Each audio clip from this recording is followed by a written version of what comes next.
출애굽기 2장 1절로 10절까지 말씀을 저와 여러분이 다 같이 합독을 합니다.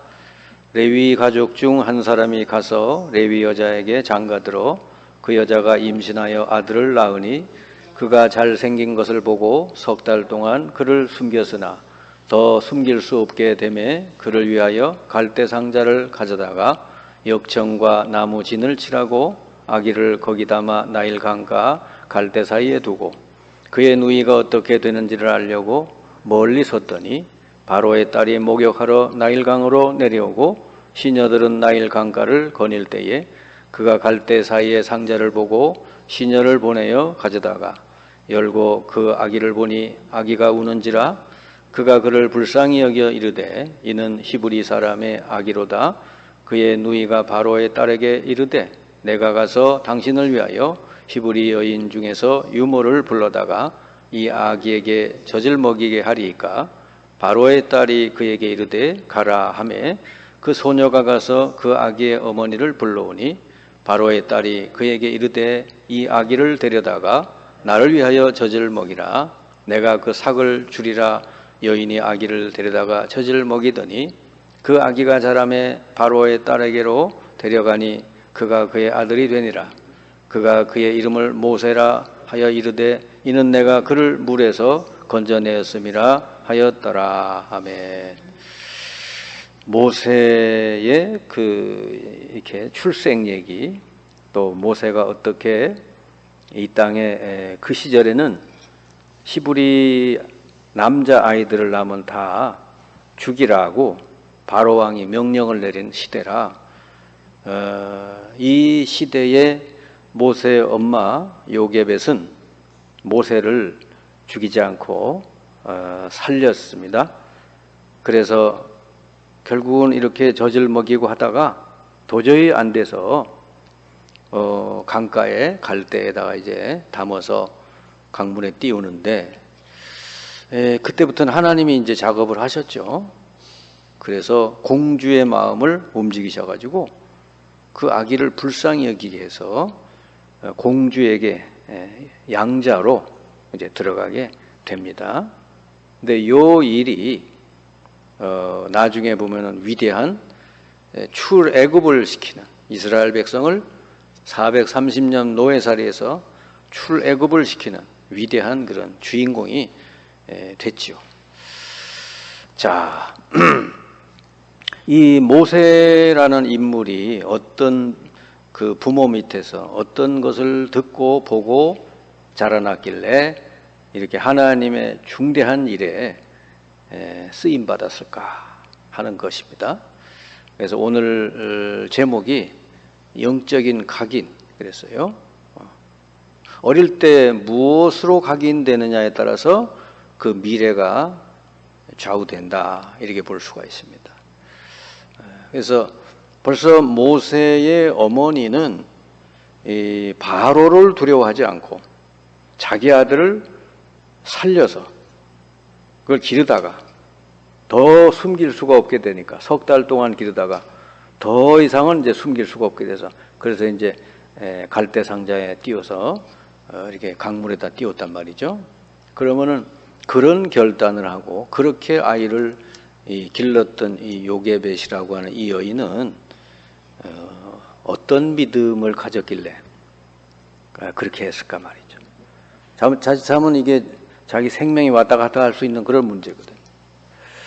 그 어머니 요게벳의 믿음을 모세가 바로 어릴 때 받아들인 것이다. 그에게 전달이 된 거다 이래 볼 수 있죠.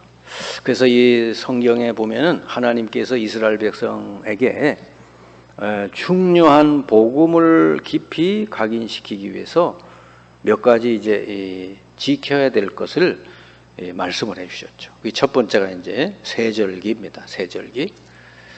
모세뿐만 아니고 그 시대에 그 뒤에 태어난 많은 우리 그 후대들이 복음으로 어릴 때 이게 깊이 각인이 안 되면은 다른 거, 세상 다른 것이 들어가기 때문에 그러면 이제 문제가 이제 심각해지니까 그래서 이스라엘 백성뿐 아니라 그 후대들이 진짜 복음이 깊이 각인되고 뿌리 내려지도록 그렇게 하시려고 하나님께서 아주 강하게 명하신 게 있죠. 그게 첫 번째가 세절기입니다. 세절기라고 하는 여러분 아시는 것처럼 유월절, 맥추절, 수장절 그렇습니다. 이 세절기가 뭐냐면 복음의 내용이죠. 유월절은 구원으로 탁 각인시키는 거예요. 네. 구원.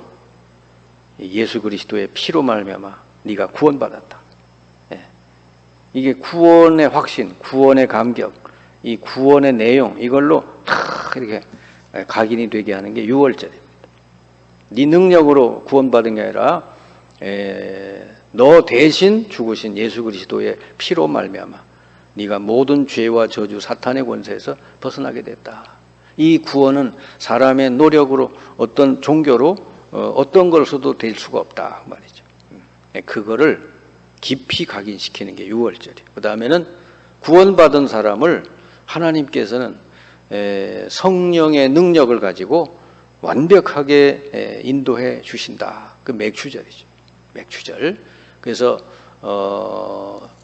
너와 함께 계시는 성령은 능력이 있어서 너를 완벽하게 인도하시는 분이니까 성령의 인도를 잘 받아가라.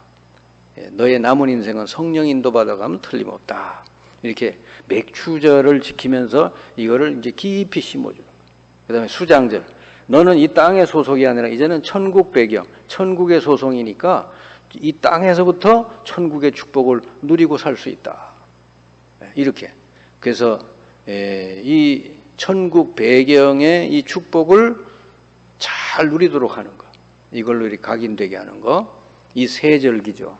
요거를 유대인들은 부모님과 함께 천막을 만들면서 아이들이 이렇게 세절기를 지켰다는 거죠.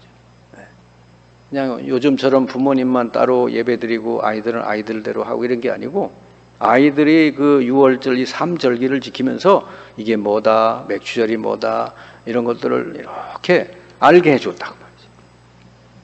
그리고 또 하나가 뭐냐 그러면 성막 예배이죠. 성막을 중심으로 이스라엘이 살도록 하나님 했어요. 그래서 이스라엘이 예배 중심으로 살도록. 그리고 예배 나올 때는 반드시 예물, 헌금을 잘 준비해서 나오라. 그렇게 헌금 생활에 대해서 가르쳐줬죠. 물질 생활에 대해서. 그러니까 어릴 때부터 예배 중심, 성막 중심으로 살면서 하나님 모든 것이 하나님 것이다라고 하는 이 개념을 딱 심어준 거죠.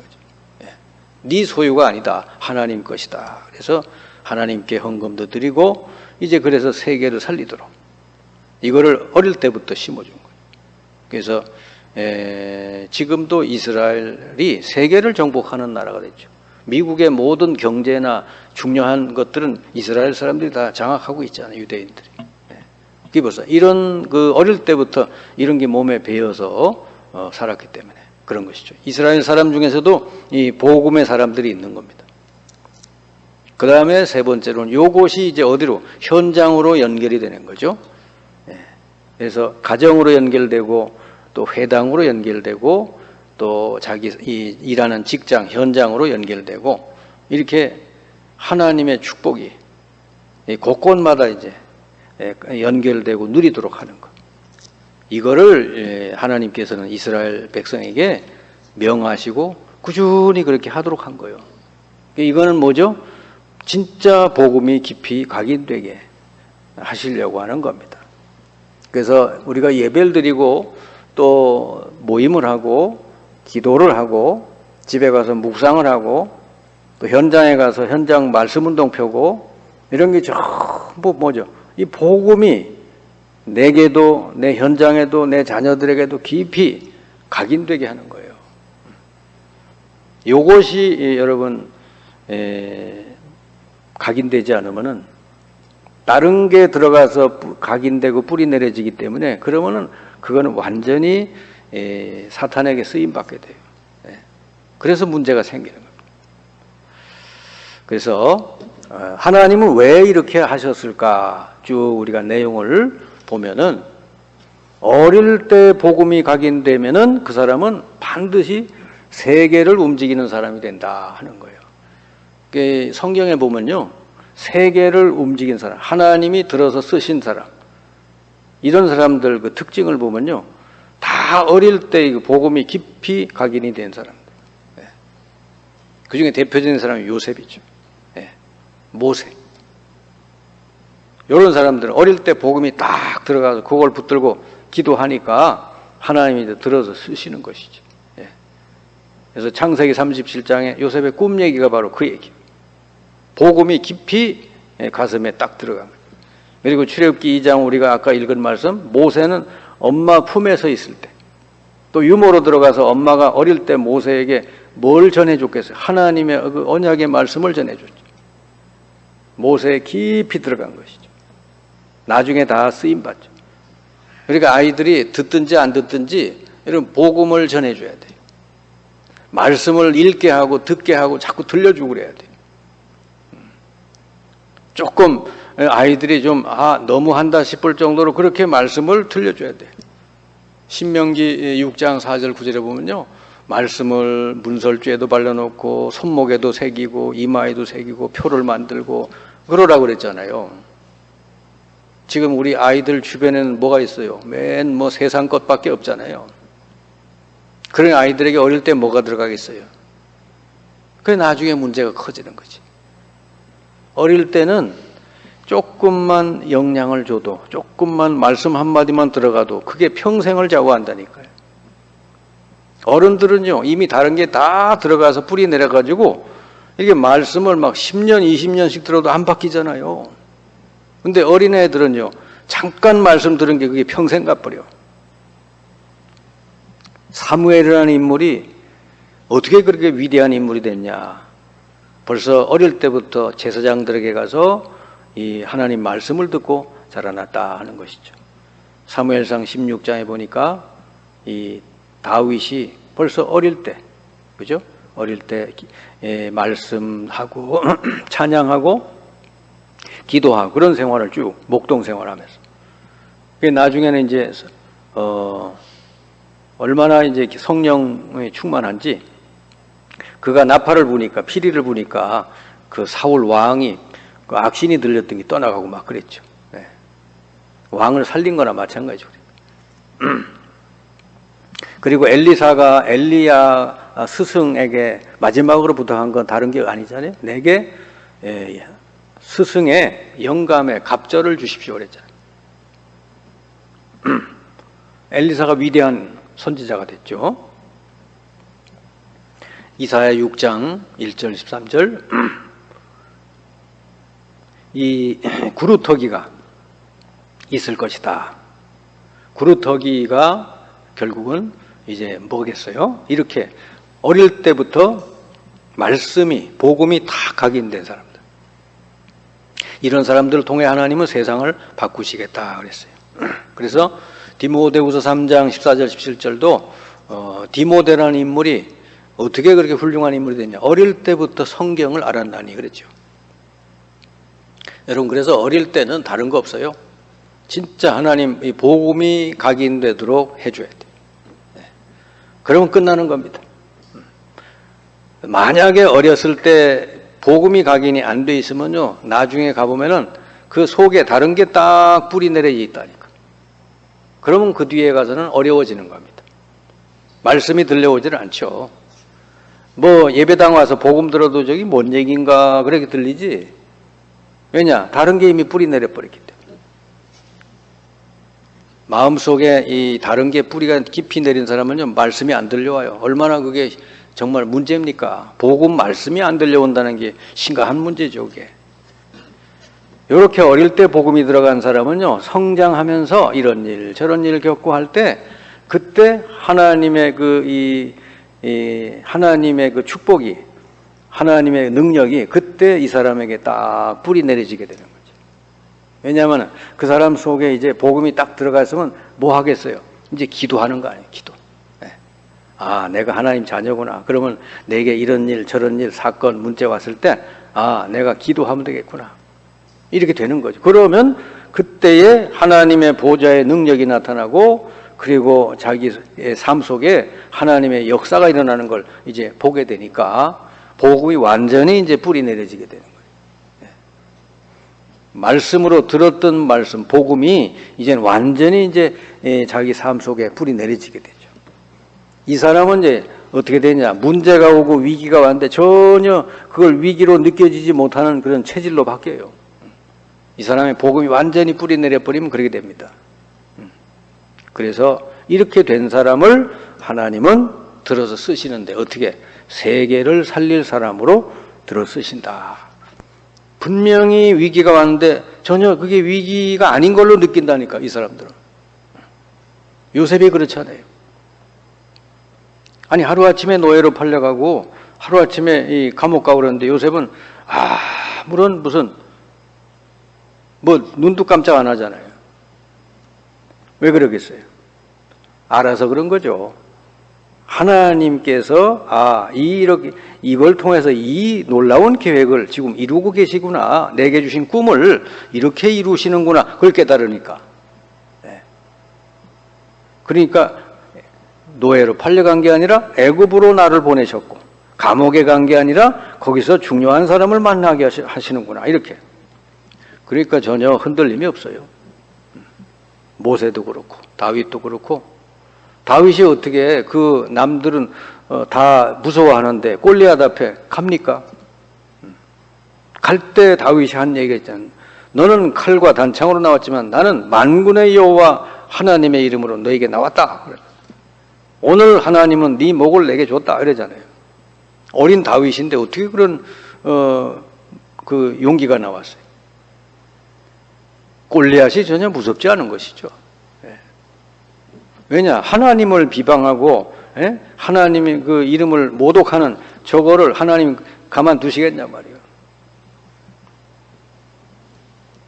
이렇게 복음이 완전히 뿌리 내리지고 복음이 완전히 체질이 된 사람은요, 이제 문제가 오고 위기고 하고 그런 게 전혀 상관이 없는 사람이 돼요.